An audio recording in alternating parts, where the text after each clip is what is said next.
Milí rodičia, srdečne vás vítam na tomto webinári s názvom Rodičovstvo bez kriku, ktorý ako napovedá alebo prezrádza sa bude zaoberať tým, ako porozumieť deťom a zvládať silné emócie v kľude, aj tie naše, aj detské, a úplne tak eliminovať záchvaty hnevu, aj toho nášho, aj toho detského, a takisto aj tým pádom nedorozumenia a zranenia na duši. Ja sa veľmi teším, že ste si našli čas prísť sem a pozrieť si toto vysielanie. A rada by som začala tým, že vám poviem, pre koho je tento webinár určený, aby ste vedeli, či ste tu správne. Ja dúfam, že áno. Ak vás zaujíma, ako zvládať emócie detí, keď same nevedia, čo so sebou, to sú tie ťažké situácie. Ako zvládať aj tie svoje emócie, nech znova nevybuchneme a nemusíme hovoriť znova tie vety, ktoré sme si toľkokrát sľubovali, že hovoriť nebudeme, a tie slová, čo sme nechceli používať. Takisto si povieme, ako na deti nekričať a čo s krikom dieťaťa. To je hlavná téma tohto webinára. A ako pomôcť dieťaťu von zo silných emócií. Ako minimalizovať záchvaty hnevu na verejnosti i doma. A ako reagovať na nevhodné správanie detí, ako napríklad odvrávanie alebo absolútnu ignoráciu. Ako dosiahnuť s deťmi spoluprácu a prestať tento večný, nekonečný boj. Takže pomaly sa pripájate, to je výborné. No a ja by som chcela v skratke povedať, čo sa dnes dozviete. Preberieme 5 dôležitých výchovných tajomstiev a hneď prvé bude, ako porozumieť dieťaťu, aby sme vedeli, čo nám chce svojim správaním povedať, a naučíme sa, ako predchádzať záchvatom hnevu a teda aj zbytočným konfliktom a narušeniam nášho spoločného vzťahu. Druhé tajomstvo vám prezradí, ako nastaviť hranice bez stresu a s rešpektom. A vám ukážem, že je možné mať jasné pravidlá, úplne bez kriku a zákazov, a objavíte spôsob, ktorý vám aj deťom uľahčí váš každodenný život. V tajomstve číslo 3 si povieme, ako komunikovať, aby deti počúvali, pretože naozaj niekedy majú rodičia pocit, že deti ich úplne ignorujú a niekedy zase počúvajú. Takže zistíte, ako hovoriť tak, aby vás počúvali bez kriku a napätia. Dám vám okamžitý návod. Tajomstvo 4, pozrieme sa veľmi v krátkosti, čo spúšťa váš hnev, prečo vybuchujete. Odhalíte, čo vás skutočne vytáča, a dám vám jednoduché kroky na zvládnutie týchto situácií, aby ste ich mohli postupne odstrániť a byť stále viac a viac v pohode. No a posledné tajomstvo, 5, vám prezradí, že čo vám vlastne bráni v tej rešpektujúcej komunikácii. Čo je taká hlavná chyba zásadná, ktorú robia skoro všetci rodičia, ktorí sa pokúšajú o rešpektujúcu komunikáciu a majú pocit, že im to doma nefunguje. No a ak so mnou vydržíte až do konca, tak mám pre vás hodnotný tajomný darček. Úplne na záver vám poviem, kde ho môžete získať. Je úplne zdarma a ja som chcela vytvoriť niečo špeciálne. A teraz už nie je tajomný, lebo vám prezradím, že je to komunikačná peručka pre rodičov a budete v ňom mať zhrnuté všetky najdôležitejšie poznatky, princípy a tajomstvá z tohto dnešného webinára. Plus máte možnosť do nedele napísať do nášho formulára nejakú vašu konkrétnu otázku, ktorá vás trápi, alebo nejaká situácia, čo sa vám opakovane vyskytuje. A my to takto interaktívne ešte tam pridáme do tohto darčeka, aby bol úplne presne na mieru pre vás. Takže vydržte na záver a tento darček vám na konci doručím. Takže ako vyťažiť z tohto tréningu maximum? Ak sa dá, nájdite si tiché miesto, ak je to možné. Ak nie, dajte si slúchadka, urobte, ako sa to len najlepšie pre vás momentálne dá. Vypnite si upozornenia z Facebooku, z iných sociálnych sietí, nekontrolujte e-maily, skúste sa sústrediť A ak treba, robte si poznámky, aby ste sa prípadne potom mohli konkrétne opýtať aj v našom dotazníku alebo nám napísať na náš e-mail. A občas vstaňte, ak náhodou nepočúvate pri žehlení alebo podobne, aby ste sa vedeli sústrediť, pretože pohyb pomáha, aby ste sa mohli koncentrovať aj naďalej. Zostaneme spolu približne hodinku. Ja sa pokúsim byť ako vždy čo najviac stručná, ale chcem vám aj predať to najviac, čo môžem za ten spoločný čas, čo máme. Takže poďme na to, aby ste vedeli, kto kom vlastne hovorí. Ak ma ešte nepoznáte, tak moje meno je Simona Chycevič. Mám 2 synov, 17-ročného a 3-ročného. A hlavne sa identifikujem ako vedecký výskumník. A mojou témou sú pedagogické princípy, výchova a vzdelávanie, ale najmä výchova a vzťahy v rodine sú niečo, o čom píšem aj prácu. A píšeme, a som autorka aj spoluautorka rôznych odborných štúdií na tému výchovy. Chodíme prednášať na medzinárodné konferencie o výchove takisto. Učila som v materskej škole, v materských školách, neskôr vám poviem bližšie. No a vlastne takou potrebou dávať všetky tie poznatky, čo mám z tých štúdií a z výskumov a z konferencií, akoby chcela som ich dávať ďalej rodičom a pomáhať im s výchovou, pretože som videla, ako sa niekedy trápia a videla som, ako robia nejaké veci, ktoré by, keby robili trošku inak, tak by sa mali doma s deťmi omnoho lepšie a veľmi ma to mrzelo, chcela som nejakým spôsobom dať toto všetko von a tak začali vznikať e-booky, začali vznikať výukové videá, rôzne prezentácie a už vyše 14 000 rodičov sa k ním dostali tieto materiály v priebehu pol roka, takže sa veľmi teším, že to takto ide do sveta. No a hlavne som študentka, dúfam, že sa mi podarí dokončiť moje doktorandské štúdium a pevne verím, že v najbližších mesiacoch vyjde aj naša prvá tlačená kniha, ktorú píšeme s pánom profesorom Kostrubom. On je tam ako odborný garant, aby sme zaručili naozaj kvalitu a správne poznatky. Kniha Ako na neposlušníkov, to sa tiež veľmi teším. No a aká bola moja cesta k porozumeniu deťom a rešpektujúcej komunikácii? No, keď som približne pred 17 rokmi sa začala zaujímať o výchovu, ja som dovtedy nevedela, kým som neotehotnela, že čo je vlastne také moje poslanie v živote, alebo čo by som chcela robiť.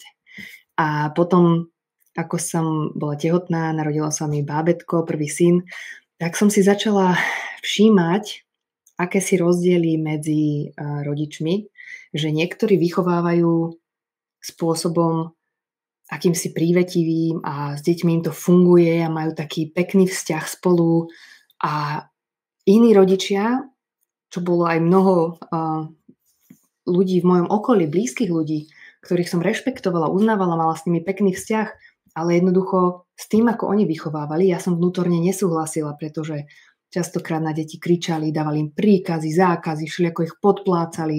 A keď deti niečo urobili správne, tak ich vychvalovali do nebies, že bolo tam akoby veľa takých červených kontroliek vo mne svietilo, ale ešte vtedy na začiatku mojej cesty, čo som bola čerstvá mama, ja som si ešte vtedy dokončovala strednú školu, tak nevedela som, že vlastne prečo.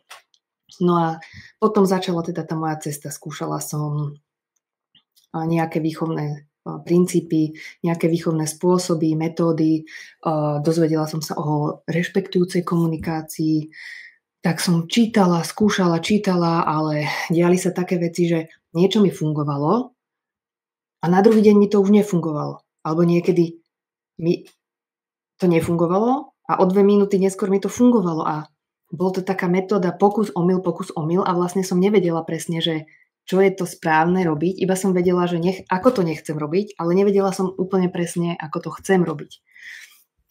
Takže všetko, čo som sa naučila, som testovala na tom, hlavne na tom mojom staršom synovi. On sa smeje na tom, keď mu o tom hovorím, že bol akoby taký pokusný králik, ale v dobrom samozrejme prvorodené deti, to je všeobecne známe, že najviac sú odolné, pretože rodičia najviac sa s nimi naučia, keď ich vychovávajú, pretože to prvýkrát skúsenosti s rodičovstvom a tak ďalej. No a keď som už začala zisťovať, že ktoré veci fungujú doma, tak som To začala skúšať aj vonku ako učiteľka materskej školy. Kade tade mám napísané preto, lebo vďaka manželovej práci, alebo kvôli, asi viac vďaka, sme sa sťahovali asi 10 krát po Európe a ja som všetky tie veci, čo mi fungovali doma, skúšala aj vonku, samozrejme v rámci vhodných noriem a všetko v rámci rešpektujúcej výchovy a rešpektujúcej komunikácii. No a prišla som na to, že v čom celom je tá výchova zakopaná. Je to pár veľkých aha momentov, ktoré mi pomohli vlastne vedieť sa orientovať v akejkoľvek výchovnej situácii. Takže je to kľúčový pojem je porozumenie emóciám. Takže ak my porozumieme správaniu dieťaťa, za ktorým sú najčastejšie emócie, tak budeme vedieť, ako máme reagovať. Pretože my keď identifikujeme, čo je za tým správaním, aké sú tie emócie, prečo tam sú, tak budeme vedieť, alebo vyvinieme si takú schopnosť reagovať primerane a tak, aby sme dieťa našim správaním a našou reakciou čo najskôr ukludnili, samozrejme v tom čase, ako ono potrebuje, pretože ono niekedy potrebuje dať zo seba tie veci von. My mu potom ukážeme, že akým spôsobom je to vhodné, hlavne spoločensky a tak ďalej. Ale vieme sa správať v tom momente tak, ako to dieťa potrebuje a tým pádom neposilniť tie emócie, nezosilniť ich a nedať tam tie, čo ja to nemám rada, keď sa to hovorí, že pozitívne a negatívne emócie, emócia. My sme im pridelili vlastne tie názvy, nálepky, či sú negatívne, pozitívne. Všetko je to vlastne v hrubom povedané v skratke to isté. No ale ak sa naučíme porozumieť emóciám, tak budeme vedieť našim správaním dieťa ukludniť namiesto toho, aby sme vlastne podporili to nevhodné správanie, to zaseknutie sa v tej emócii. No ale potom prišlo ešte väčšie uvedomenie. Už som vedela teda, že emócie sú kľúčom, akýmsi kľúčom, jedným z kľúčov. Ono ich je viac, ale my sa teraz zameráme na emócie. No a vždy, keď som čítala nejakú knihu, takto, aby som bola korektná, väčšina kníh o výchove akéhokoľvek druhu hovorí o tom, ako komunikovať, aké vety povedať, alebo čo sa odohráva v mozgu dieťaťa. A je to zamerané na to dieťa, alebo na tú komunikáciu. Už sa menej hovorí o tom, že komunikácia je obojstranný proces, o tom si ale povieme neskôr.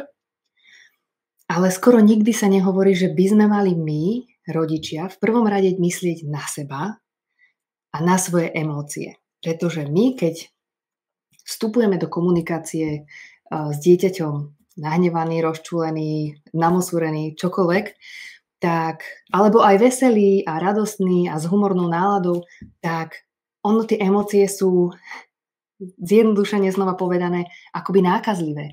A to dieťa reaguje na to naše vnútorné rozpoloženie.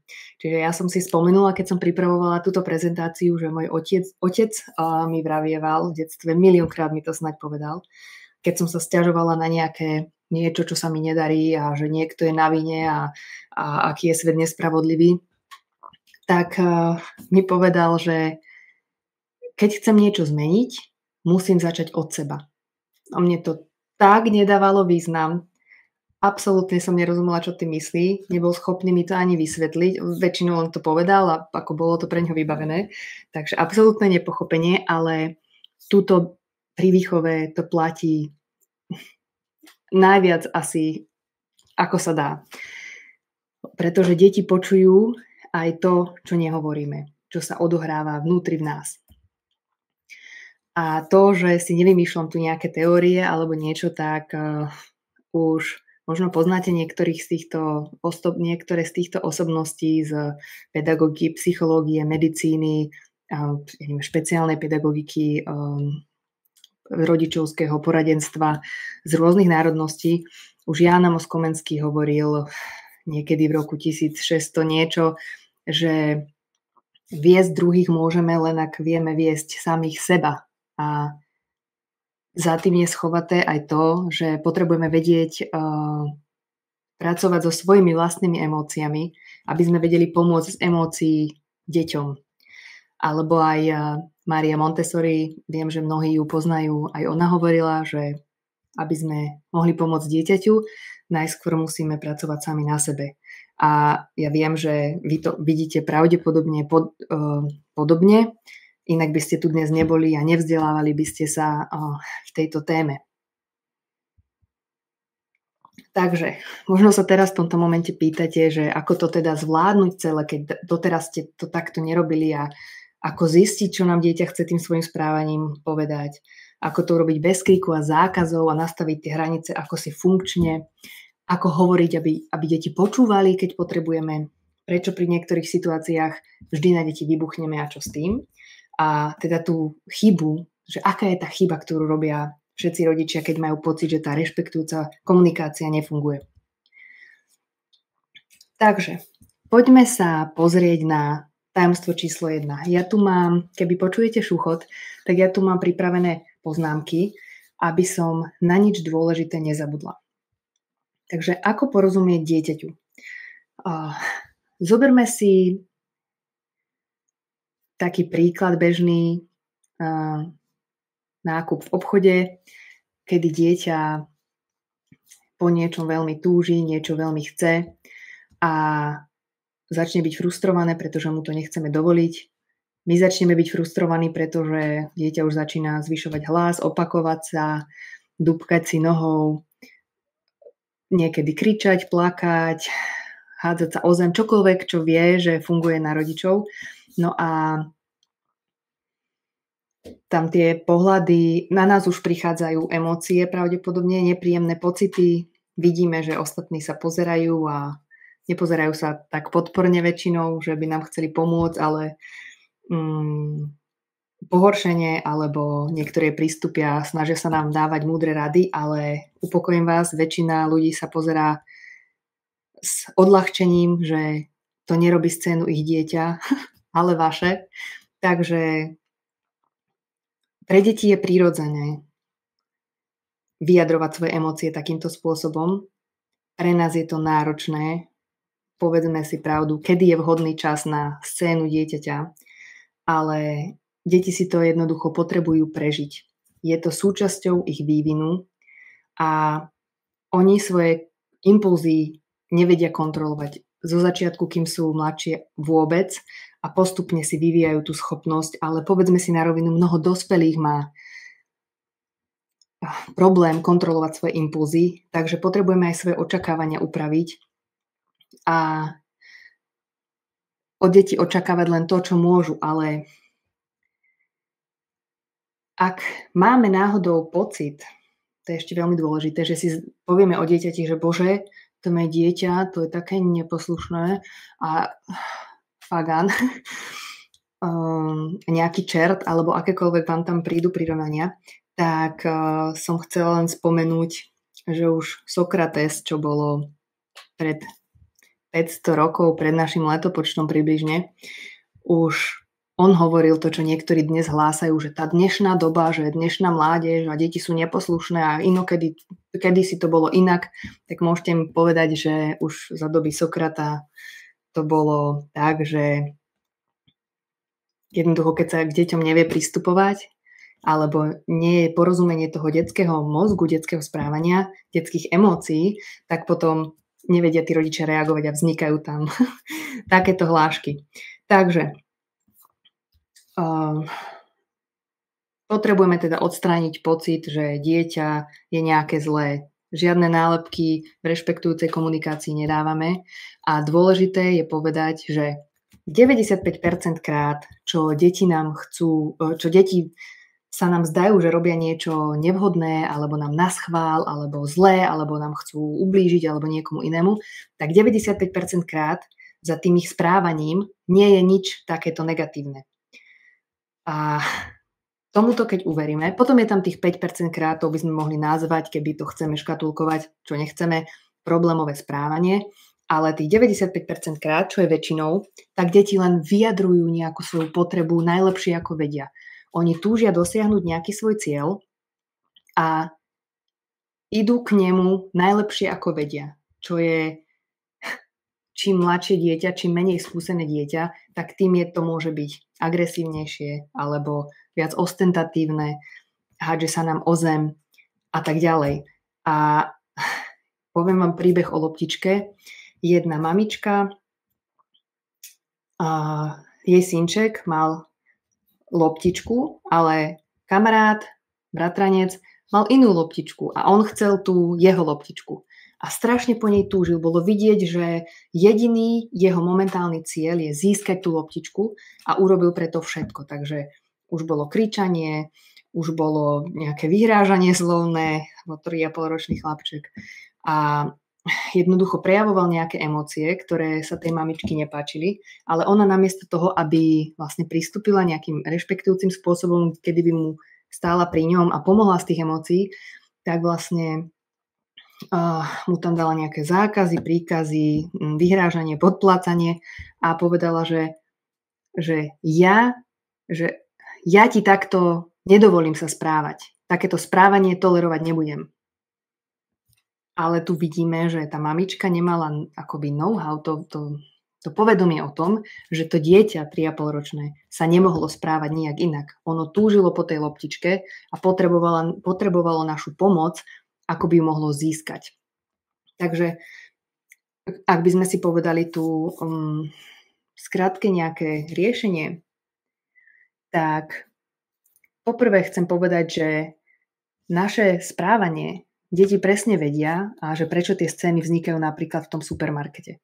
Oni presne vedia, že oni to majú tak otestované, že v inom prostredí sa správame inak. A keď sme napríklad v tom supermarkete, tak nechceme tú scénu a chceme to čo najviac kľudne, tak sme ochotní dovoliť deťom, aj keď sme povedali jednu čokoládku, tak sú to dve. Aj keď sme povedali, že žiadnu zmrzlinu, tak predsa len je to zmrzlina. Takže ono vie a pozná nás, lebo je s nami non-stop, že kde sa ako správame a využíva to vo svoj prospech. Ale nie, že by bolo nejaké zlé. Ono je veľmi inteligentné a je to tých 95%. Ono chce len dosiahnuť svoj cieľ.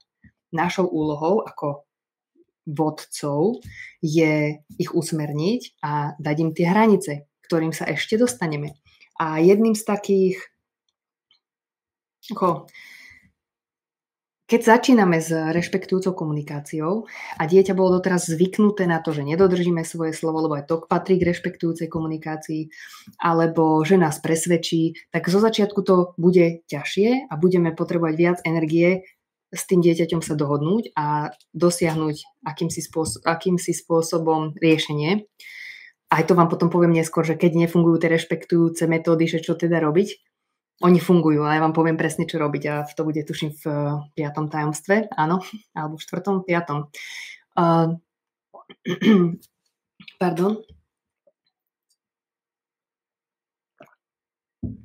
Ako riešenie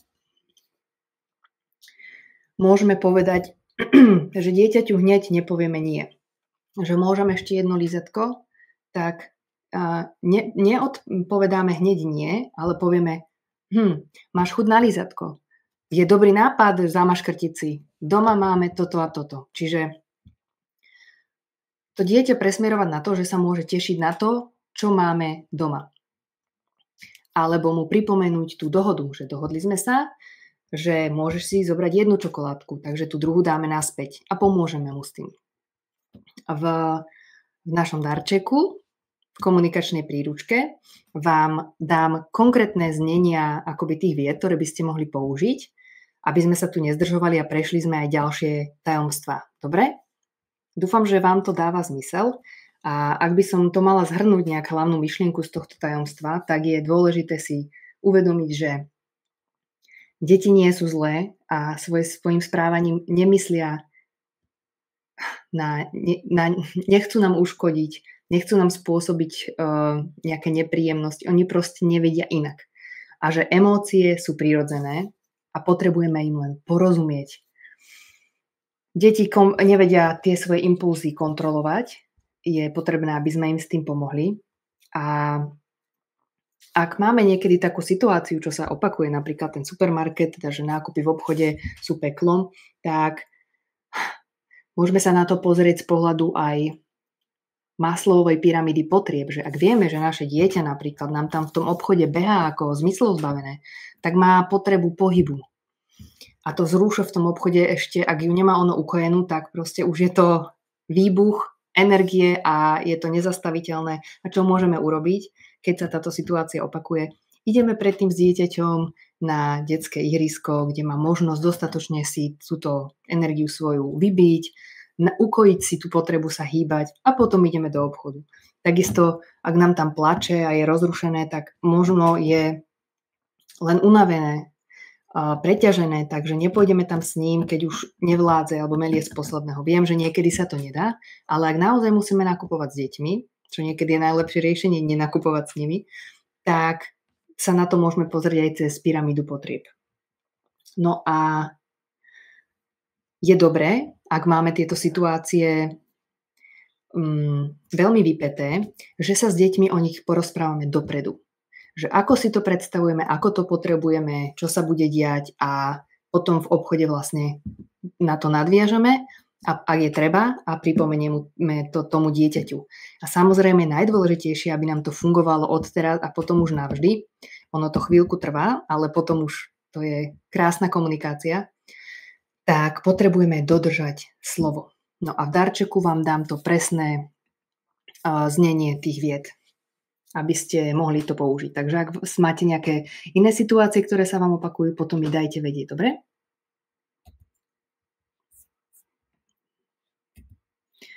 Tajomstvo číslo 2. Ako nastaviť hranice bez stresu a s rešpektom? Takže je to vôbec možné bez kriku a zákazov? Takže poďme si uľahčiť každodenný život. Poviem vám teraz o 2 druhoch hraníc, ale najskôr mi dovolte krátky príbeh. Je to o mamičke, ktorá mala výzvu ustražiť deti, čo sa týkalo lozenia na stromy. Celé okolie tlačilo na ňu, že je to nebezpečné, to sa nemôže, oni tam spadnú, oni si ublížia, ale ona vnútorne cítila, že ona by chcela im to dovoliť, že však aj ona lozila, keď bola malá, ale nechala sa vlastne tým okolím dotlačiť a jednoducho deťom hovorila, aby na tie stromy nechodili, aby neliezli, použila všetky možné komunikačné metódy, deti stále lozili. A čo tam bolo to? Že existujú 2 druhy hraníc. Vnútorné a vonkajšie. Vonkajšie sú tie, čo vidíme, že majú ostatní, alebo sú tu nejaké všeobecne platné normy. A my sme boli akýmsi spôsobom naučení, nadstavení tieto normy dodržovať, aj keď sme sa s nimi úplne nestotožňovali. Takže uvediem vám aj príklad, napríklad, čo sa týka spoločného jedenia. Pre niekoho je nepripustné, že by sa jedlo nejaké spoločné jedlo v nejakej rodine, napríklad, že si všetci sadnú na gauč a objedná sa pizza. Pre niekoho to môže byť krásny piatkový rituál, kedy všetci sa stretnú, nikto nemusí variť, potom nikto nemusí vlastne upratovať po jedle, len sa zahodia tie krabice.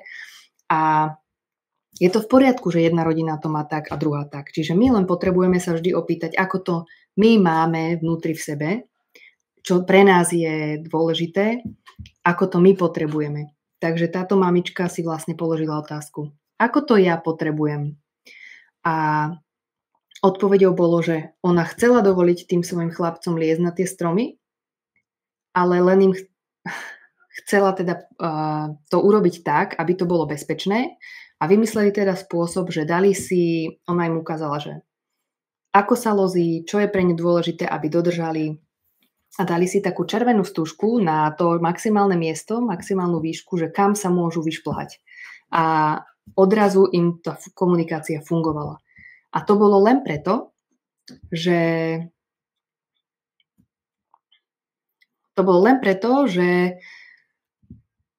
prepáčte, mám tu vyrušenie. Áno, nahrávam webinár. Prídem, keď donahrávam, dobre? Áno, my.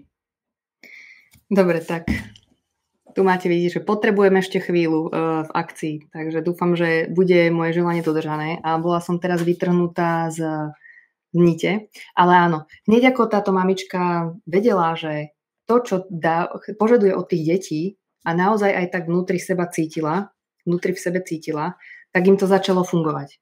Není to zázrak, ale je to jednoducho to, že deti vycítia, to volám, že dvojitá tvár, toto mám úplne na spodu, že my niečo iné hovoríme a niečo iné cítime. A niekedy aj my sami nevieme, že prečo, ale preto je dôležité sa opakovane pýtať seba, ako to ja potrebujem. Takže mne sa páči veľmi veta, že deti nerobia to, čo im hovoríme, ale to, čo robíme. Takže myslieť na to, tu mám vľavo aj ten citát od Jána Amosa Komenského ešte, že deti jednoducho robia to, čo vidia u nás, že sme ten vzor a cez to proste vlak nejde. Aj keď si myslíme, že nás nevidia, tak jednoducho oni sú naše malé zrkadlá a my častokrát pozorovaním ich môžeme sa veľa o sebe naučiť a napraviť to alebo vylepšiť to a posúvať sa. Takže mám tu ešte jeden príbeh zo škôlky, keď som vlastne bola ako pani učiteľka, tak moja kolegyňa, čo bola vedúca triedy, ja som vtedy začínala, tak ona vyžadovala od detí, aby s plnými ústami nerozprávali, lebo za tým bolo to, že ona sa bála, že by sa mohlo by im zabehnúť a proste bol tam hluk, aj tak už štrngotal príbor, bolo treba, aby boli ticho. No ale ako im to ona hovorila, mala plné ústa svojho jedla a na nich kričala, aby nehovorili s plnými ústami. A teda druhá výzva bola krik. Kričala na ne, že nemajú kričať. To je niečo, čo nedáva absolútne zmysel deťom a tým pádom to nerešpektujú. Takisto ako keď chceme naučiť dieťa, že byť sa nemá, kamarátov nebijeme a keď urobí niečo zlé, zbijeme ho. To isté. Dúfam, že vám to dáva zmysel a dôležité je pri nastavovaní hraníc, aby sme ich mali aktuálne, že vždy znova sa zamyslieť, či nám to ešte takto vyhovuje. Keď náhodou niečo prestane fungovať, tak opýtať sa, nepotrebujeme to náhodou inak? Ako to ja potrebujem? Ako to potrebuje to dieťa? Ako to potrebujeme všetci tu doma spolu? A takisto by bolo dobré neporovnávať sa, pretože iným to vyhovuje nejako, nám to vyhovuje nejako inak a jedine nám to môže spôsobiť nepríjemnosti. Takže dúfam, že aj toto dáva zmysel. No a pri komunikácii s deťmi o hraniciach, keď chceme, aby boli čo najviac funkčné, tak treba využiť tzv. Ja výrok, kedy povieme, čo my potrebujeme. Že potrebujem, aby ste boli v posteli dovtedy a dovtedy. Alebo aby som vám dala konkrétne príklady, tak všetko to je zhrnuté v tej príručke komunikačnej, čo dostanete ako darček. Takže, aby som to tu neplietla, tak tam v ňom nájdete všetky tie presné znenia na tie najčastejšie situácie, kedy je potrebné nastavovať hranice. Takže zostaňte až do konca a budete to mať tam. Takže aby som zhrnula toto tajomstvo 2, čo som tu bola vyrušená, to ma veľmi mrzí, ale tak poznáte to. Treba robiť opakovanú kontrolu hraníc a vnímať tie vonkajšie a tie vnútorné. Že keď pani svokra povie, že no ale toto by takto nemalo byť, ale vy to tak chcete mať, tak si to musíte aj pred pani svokrou jednoducho presadiť. Naše deti vychovávame my, iná generácia mala tú možnosť a aj s tieto medzigeneračné rozdiely, ono sa to dá vykomunikovať veľmi pekne, tiež rešpektujúcou komunikáciou, ale to je úplne na iný webinár. Takže poďme ďalej na tajomstvo číslo 3. Ako komunikovať, aby deti počúvali? Tu by som vám chcela dať 3 také kroky alebo tipy, ktoré môžete okamžite využiť. Prvé je obrazové myslenie. Čo častokrát vidím u rodičov je, že neberú do úvahy to, že deti myslia v obrazoch. Do určitého veku absolútne 100%, potom sa to už vlastne ako sa detský mozog vyvíja, tak je to samozrejme iné, ale hovoríme tu o deťoch, takže keď dieťaťu povieme neskáč do kaluže, alebo nebehaj tu v dome, alebo nechytaj to, tak ono to nevie si predstaviť a predstaví si a počuje vlastne tým pádom od nás akoby skáč do kaluže, choď do kaluže, chytaj to. Nerob znamená pre nich urob. Je to podobný princíp, ako keď dospelému človeku poviete, že nepredstav si rúžového slona. Ja tento príklad z nejakého dôvodu nemám moc rada, ale verím, že väčšina z vás si aspoň na 100 sekundy v nejakej podobe predstaví toho slona. A tak toto funguje s deťmi. Oni za to nemôžu. Čiže my jednoduchou zmenou toho slovníka, takéto by sa dalo pozitívne varianty tých našich chcem povedať, príkazov, ale tých našich vyjadrení alebo tých našich požiadaviek dokážeme urobiť veľké zmeny, pretože keď my povieme neskáč do kaluže alebo nebehaj do kaluže cez kaluž, tak ono to potrebuje dvojfázové spracovanie pre dieťa a to znamená, že ono sa najskôr spýta, že nemám teda skákať do kaluže a teda môžem po nej kráčať pomaly. Čiže absolútne sa tam dostávame do situácie, do ktorej sme nechceli. Čiže keď povieme, že kaluž treba obísť, tak je to absolútne jasné a môžeme s tým ďalej pracovať. Ďalšia úžasná vec je most šťastia a nemám úplne krásne grafické znázornenie. Moju kresbu by som vám nerada ukazovala, lebo je veľmi provizorná, ale dúfam, že si to budete vedieť predstaviť. Takže predstavte si v jednom bode rodiča. Hej? Rodič ako dospelý človek, či už mama alebo tato, komunikuje jazykom povinností. To znamená, že sú nejaké úkony, ktoré treba urobiť a aj keď nám nerobia väčšinou radosť, lebo sme dospelí a sme si to možno aj sami urobili menej pozitívne, ako by sme mohli, že jednoducho robíme to, ani to neriešime, alebo to riešime, ale robíme to. Tak napríklad zoberme si deti, keď rodič chce od dieťaťa, aby si umylo zuby, tak svojím jazykom to komunikuje dieťaťu, že treba urobiť túto povinnosť, umyť si zuby, koľkokrát ti to mám opakovať a tak ďalej. Dieťa väčšinou nejaví absolútne záujem, pretože je to ono v tom svojom jazyku šťastia, spontánnosti a radosti nemá záujem prestať robiť nejakú zaujímavú činnosť, čo teraz robí a ísť robiť niečo nezaujímavé. Čiže veľmi rýchle akoby riešenie na toto, alebo skrátka by sa dalo dokonca povedať, pretože toto, či to použijeme s rešpektujúcou komunikáciou, alebo to jednoducho povieme, ako najlepšie vieme a neriešime, tak to funguje, pretože my tam urobíme taký most, použijeme jazyk šťastia, že tuto je tá činnosť, tu je ten rodič, tu je tá činnosť umyť zuby, hej, priamo čiara nefunguje, tak skúsime ísť za tú činnosť, ktorú dieťa nemá chuť vykonávať, ani nie je jeho obľúbená a povieme mu, dobre, čo má rado dieťa, ideálne čo máme rado aj my, že by sme spolu robili po tej činnosti a na to upriamíme pozornosť. Počuj, rád by som si s tebou ešte zahral koníkovú hru. Ak teraz si pôjdeš umyť zúbky, budeme mať dostatok času spolu sa hrať. Ideme do toho?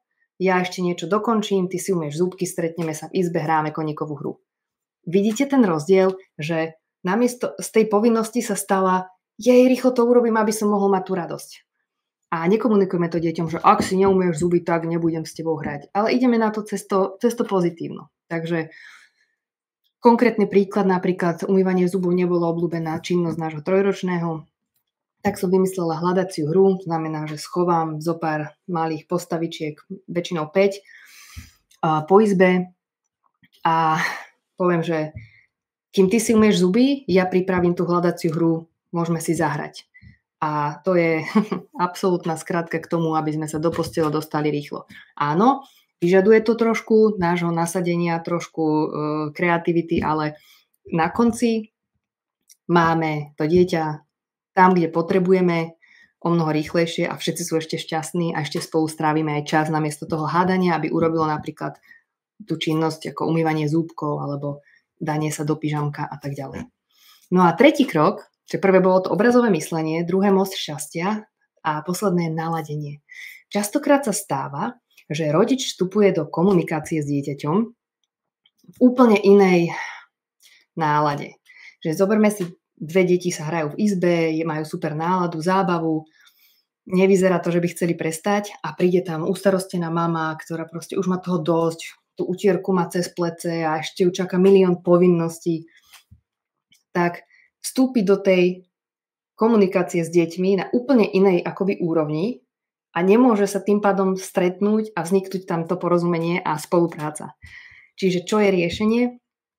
Skúsiť sa naladiť na tie deti, odložiť tie povinnosti na chvíľu, zahrať sa s nimi chvíľu, zapojiť sa do toho, opýtať sa, čo to tam riešia, byť tam s nimi, naladiť sa na tú istú vlnu a potom treba skákať ako žaby do tej kúpeľne, umyť si tie zuby. Takže to je zase úplne to, prevrátime celú tú komunikáciu z toho, že príkazy, zákazy a povinnosti a urobíme to všetko s radosťou. A čo sa týka povinnosť, tak ak toho slova samotného, že povinnosť, tak ono to znie tak strašne nepríjemne. Už keď poviete povinnosť, tak už väčšina detí alebo mnoho aj dospelých majú taký krč, že ježiš, to je teraz niečo nepríjemné. Tak my sme to zmenili, že povinnosti voláme radosti a to teraz nie úplne inak, že ešte mám dve radosti, musím nakúpiť a umyť auto. Že vyvolá to v človeku úsmev na tvári, len keď to povie. Takže tajomstvo číslo 4. Čo spúšťa váš hnev? Takže pripravím si moje poznámky. Takže my ako rodičia častokrát nečakane vybuchneme na dieťa, aj keď sme si hovorili, že to tak robiť nechceme. A toto častokrát spôsobujú naše spúšťače, ktoré ani nevieme niekedy, že máme. Možno ste to už niekedy počuli, niekedy nie. Ja sa tejto témy, priznám, dotknem len povrchovo, pretože keď som sľubovala, že vám poskytnem aj toto tajomstvo, tak som si neuvedomila, aká hlboká, do akej hĺbky až táto téma ide. Takže skúsim sa aj dotknúť v tom limitovanom čase, čo máme, aby ste mohli na tom začať pracovať alebo aspoň uvažovať a tým pádom budete to môcť zmeniť. Takže väčšinou kričíme na deti, pretože to je téma tohto webinára, pretože máme hnev, niečo nás rozčúli, niečo zrazu nás pukne a nemôžeme sa udržať. No to vlastne robia tie spúšťače. Ale tento hnev sa spúšťa vlastne vtedy, nie tým, čo naše deti robia, ale tým, ako my si interpretujeme to ich správanie. Takže keď nás dieťa napríklad nepočúva, ako príklad, tak nám sa to môže spojiť s pocitom, že nás deti nerešpektujú a to v nás môže vyvolať pocit vlastnej akoby nedostatočnosti. A to je často zakorenené v minulosti a v detstve, kedy my sme zažívali sami takéto niečo. No a riešenie takéhoto niečoho je sebareflexia. Že si doprajeme ten čas na identifikáciu týchto spúšťačov a budeme na nej postupne pracovať. Budeme pracovať na tom, aby sme ich oslabili a posilnili seba. Takže ak nás dieťa ignoruje, keď niečo chceme a nás to zrazu strašne rozčúli, z ničoho nič, z nuly na červenú ideme za 4 sekundy, tak to môže byť, že máme pocit niekedy z minulosti, že boli sme v detstve akoby neviditeľní alebo nedocenení a potrebujeme sa my zastaviť, čo dávam teda rýchle riešenie a opýtať sa, prečo ma to tak vytočilo? Čo je ten pocit za tým? A postupne na tom začať pracovať. Ja vám v darčeku dám niekoľko presných krokov, ako to môžete napraviť. No a dôležité je aj zmeniť očakávania od tých detí, a to už sme si hovorili v tom prvom tajomstve, že oni, keď nám niečo povedia, tak to nemyslia zle. Oni to len v tej emócii a z tých svojich skúseností nevedia povedať inak. Takže dúfam, že to aspoň trošku pomohlo zamyslieť sa nad tými gombičkami a dúfam, že pôjdeme niekedy spolu o tejto téme do hĺbky. No a teraz moje obľúbené tajomstvo. Poďme sa pozrieť, že čo nám bráni v tej rešpektujúcej komunikácii a čo je to tá chyba, ktorú robia skoro všetci rodičia, čo ich vidím. A poviem vám príbeh. Moja mama prišla za mnou, že tá moja rešpektujúca komunikácia nefunguje. Že náš syn chcel psa byť palicou a keď mu ona povedala, že to nemá robiť, čo nie je rešpektujúca komunikácia, ale povedala mu, že v dobrej viere, že to nemá robiť, tak on neposlúchol a chcel toho psa ďalej byť. Nakoniec pes nebol zbytý, áno, tomu sme samozrejme zabránili. To je vždy prvý krok, keď niečo sa deje, treba tomu zabrániť, ak je to nebezpečné pre iné deti, pre naše dieťa alebo pre nejaký iný živý tvor, tak je jedno ako, treba to zastaviť a potom riešiť, že či komunikujeme s rešpektom alebo nie.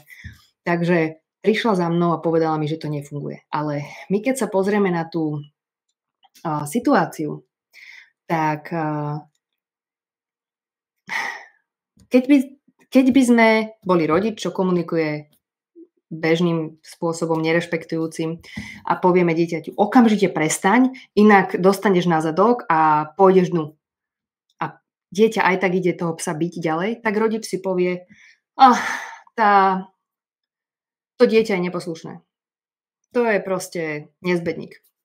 Ale ak náhodou to rodič skúši rešpektujúcou komunikáciou a povie nejakú vetu, že nedovolím ti byť psa a dieťa psa ďalej ide byť, tak si povie, tá rešpektujúca komunikácia nefunguje. Čiže v obidvoch prípadoch sa tam dá nejaká nálepka, ale ono to tak nie je. Čo treba urobiť pri rešpektujúcej komunikácii aj akejkoľvek inej, dieťaťu dať jasne povedať, čo je potrebné urobiť alebo čo sa nemôže urobiť a potom, ak dieťa ďalej to chce robiť, tak mu chytiť tú ruku, ale to môžeme tiež urobiť dvomi spôsobmi. Môžeme povedať, daj mi tú palicu okamžite, inak si ma neželaj, alebo môžeme povedať,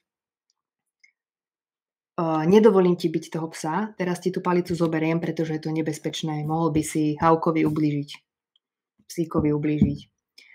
A cítite tam ten rozdiel tých dvoch pohľadov, tých dvoch prístupov?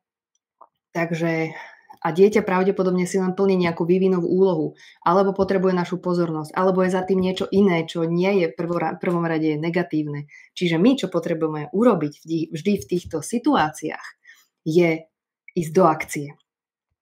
Ako vodca, ktorý je láskyplný, rešpektujúci, povedať tomu dieťaťu, toto môžeš takto, a toto ti dovolím a toto už je za hranicou. A my tým, že vlastne poskytneme tie hranice, tak to dieťa sa bude cítiť slobodné, lebo v tom rozmedzi tých hraníc, o tom sme mali aj rozhovor, je to nahraté s pánom profesorom Kostrubom, tak ono to dieťa potrebuje tie hranice. Tie hranice sa občas menia, posúvajú, ale sú tam.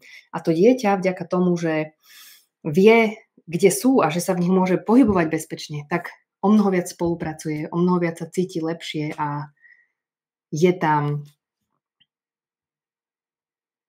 ten priestor na tú komunikáciu s rešpektom a kde sa naozaj rešpektuje my to dieťa rešpektuje nás, pretože nás prirodzene vníma ako prirodzenú autoritu bez nejakých vynúcovacích, násilných prostriedkov. Sme pre nich vzorom, sme pre nich vodcom, sme pre nich autorita. A to dúfam, že všetci chceme a všetkým to želám. Takže a tu pomaly náš čas vypršal, už to prebehlo to riadne rýchlo a som vám slúbila, že vám poviem čo najviac v priebehu toho času, čo sa bude dať, ale je tam ešte to sme prešli v podstate len po povrchu a ja si želám, aby ste toho dostali viac do seba a naučili sa viac a mali možnosť vedieť identifikovať a porozumieť tým emóciám a presne preto, aby som vám mohla pomôcť ako ostatným rodičom, ktorí proste oceňujú tie tipy, že sú jednoduché, že je to všetko funkčné, že ideme konečne do praxe,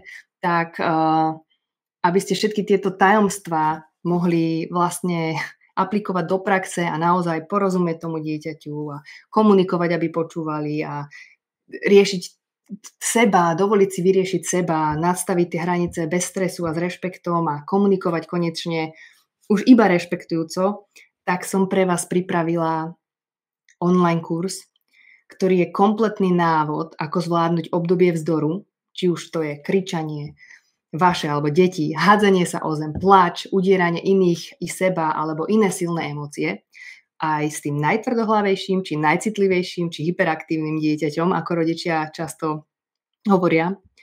A čo sa v ňom naučíte?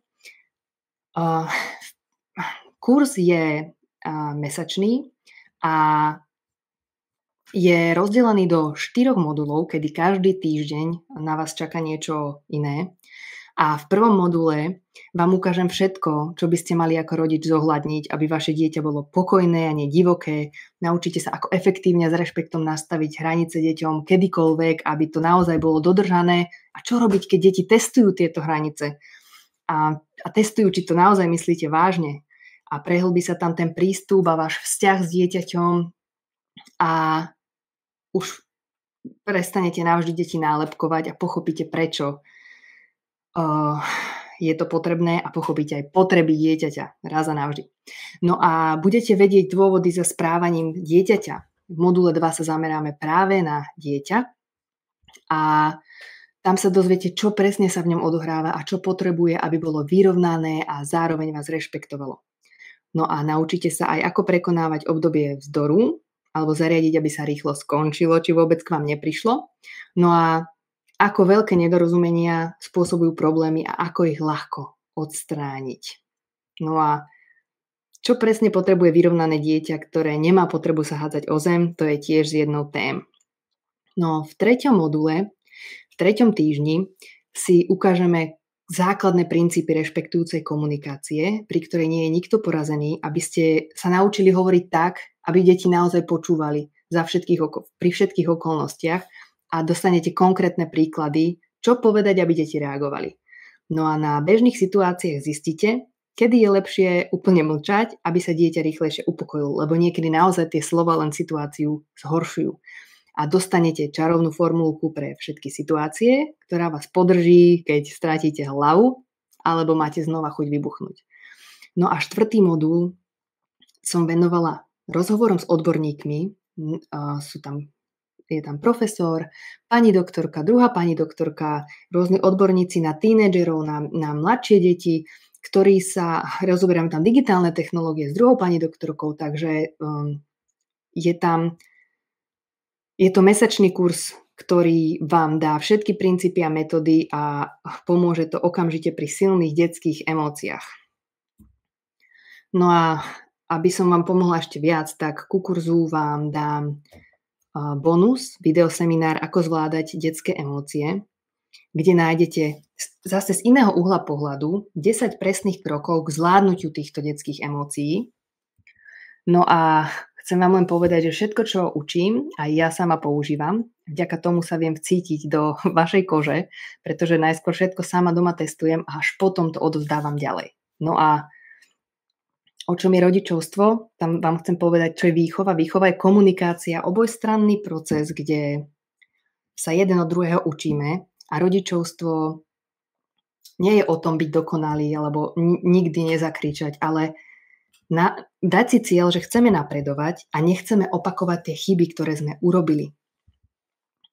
Rozmýšľala som, čo by vám ešte mohlo pomôcť pri zvládaní emócií detských a veľmi takou diskutabilnou témou je rodinné stolovanie. Takže mám pre vás videoprezentáciu, aby ste zariadili, aby boli všetky raňajky, obedy, večere príjemným stretnutím a nie nočnou morou. Takže ku kurzu vám pribalím bonus 1 videoseminár, ako zvládať detské emócie, bonus 2 ako na pohodové rodinné stolovanie, videoprezentáciu. No a ešte som sa rozhodla pridať vám Smajlík hru. To je hra, ktorú sme vyvinuli. Je veľmi jednoduchá, ale pomôže odhaliť to, z čoho deti majú strach, čo ich vadí, čo ich bolí vo vnútri a dozviete sa v rámci hry od nich všetko, čo ich trápi a čo sa im deje, čo by vám inak nevedeli povedať. Aj tie mladšie, aj staršie. Mladšie by vám to nevedeli povedať, staršie možno nechceli, ale touto jednoduchou hrou to viete sa od nich dozvedieť. A takisto všetko je to poprepletané metódou 4P, ktorá,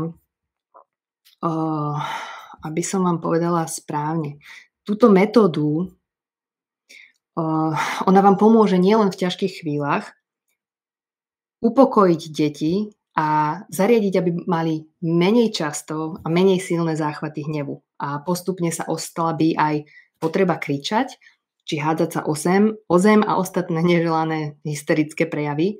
A je to efektívny a účinný spôsob na zvládnutie negatívnych emócií a platí na deti, ale i na dospelých, čo je na nej úplne úžasné. Takže k tejto hre vám pribalím, tomuto kurzu vám pribalím aj tieto všetky ostatné bonusy, aby vám pomohol čo najviac. A prečo vám to chcem všetko dať? Chcem, aby ste to mali ľahšie ako ja a dosiahli doma v komunikácii výsledky rýchlejšie. Aby ste mali k dispozícii všetko, čo potrebujete, aby ste nemali na tej ceste zádrhely a aby ste s deťmi mali čo najviac krásnych chvíľ a čo najmenej nedorozumení. A skúste si odpovedať v duchu, že či by to stálo za to, keby sa u vás doma minimalizovalo obdobie vzdoru a všetky tie výbuchy zlosti s ním spojené. Keby konečne rozumiete, čo vám dieťa svojim správaním chce povedať a predišli by ste tak častokrát jeho i vašej frustrácii. Či by to stálo za to, keby už nemusíte nič na deti skúšať, ale rovno sa s nimi dohodnete. Keby viete presne, čo robiť vo vyhrotených situáciách, kedy už máte chuť začať kričať a roztrhať ich. A keby komunikujete s deťmi tak, že sa nemusia zlostiť ani vy, ani oni. Takže ku kurzu Sprievodca detskými emóciami vám pribalím tieto 4 bonusy, aby som vám pomohla so všetkým, čo doma vás trápi a čo riešite. A celková hodnota tohto kurzu je 475 €. So všetkými bonusmi, ktoré k tomu dostanete, ktoré vám pomôžu, ale fair cena je 97 €. Za tu ju ponúkame tento kurz aj na našom webe. Ale aby som vám mohla pomôcť čo najviac a aby sa tento kurz dostal k čo najviac rodičom, tak sme sa rozhodli umožniť vám získať ho za akciovú cenu 47 €, ale len do dnešnej polnoci. Takže ak zadáte tento link neposlušnici.sk/objednávka -kurs, tak, alebo ak uvidíte pod týmto videom nášho vysielania objednávkový formulár a objednáte si kurz do dnešnej polnoci, tak ho máte za túto najvýhodnejšiu možnú cenu. A ak vám napadá, že nemáte na to čas, tak celý kurz som dizajnovala tak, aby bol čo najkratší možný, čo v najkratšom možnom čase vám dal čo najviac hodnoty a vznikol mesačný kurz plus potom ešte bonusy, kedy máte možnosť vlastne, je to dizajnované na mieru zaneprázdneným rodičom, aby ste naozaj mohli si to vypočuť. Videá nie sú dlhé, sú jasné, sú stručné, dávajú vám jasné tipy, príklady, úlohy do praxe, aby ste mohli všetko doma aplikovať, ako tým kurzom pôjdete. Takže žiadne siahlodlhé omáčky, takže výhovorka nemám na to čas, neplatí. No a keď vám náhodou napadlo, že čo keď vám to nebude vyhovovať tento kurz, tak mám pre vás skvelú správu. Môžete si kurz objednať a ak by vám náhodou nevyhovoval, tak ho môžete vrátiť a my vám vrátime všetky vaše peniažky. Takže nemusíte sa ničoho báť. Ak chcete zvládnuť s deťmi obdobie vzdoru, tak poďte do toho. Takže len do dnešnej polnoci na vás čaká tento kurz neposlušnici.sk/objednávka -kurs. Tam nájdete všetky potrebné informácie, aby ste mohli si kurz objednať. A ak máte náhodou nejakú otázku ohľadne kurzu, tak v priebehu nedele mi napíšte na naši@neposlušnici.sk a my vám čo najskôr odpovieme. Buď ja, alebo niekto z môjho tímu. No a čo sa týka darčeka, tak ten nájdete na stránke neposlušnici.sk/darček. Tam zadajte prosím vašu e-mailovú adresu a ak ešte potrebujete a chceli by ste, tak napíšte aj nejakú konkrétnu vašu otázku, na ktorú my sa pokúsime do tohto darčeka vložiť, aby bol čo najviac na mieru nadizajnovaný pre vás. Takže nezabudnite len do dnešnej polnoci. Dúfam, že sa uvidíme v kurze a teším sa na vás. A ďakujem vám veľmi pekne za pozornosť ešte. Majte sa krásne a nech vám to doma spolu krásne klape.